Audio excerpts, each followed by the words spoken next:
Well, I remember very clearly the moment I made a personal decision as a teenager to follow the Lord Jesus Christ. I remember that. And I guess, therefore, for me, from that moment, the question comes, what is God calling me to do with my life? What is it to have the vocation to follow Jesus Christ?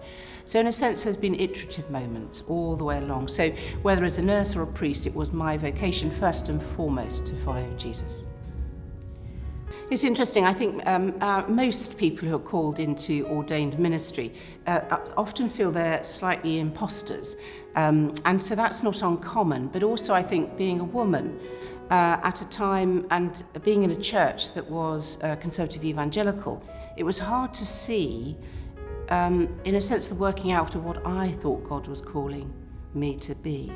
And therefore I think the bit of advice that I would have had for myself at that moment is, in a sense, trusting God and living in to the calling that he has for you. And there is a sense in which, we're all ordained priests in probably about an hour and a half, but we spend the rest of our lives understanding what it is to live into that ministry.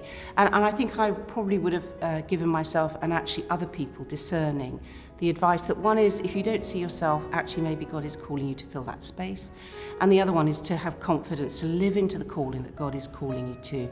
It won't be anybody else's, because we are all unique children, beloved and made in the image of God, very uniquely.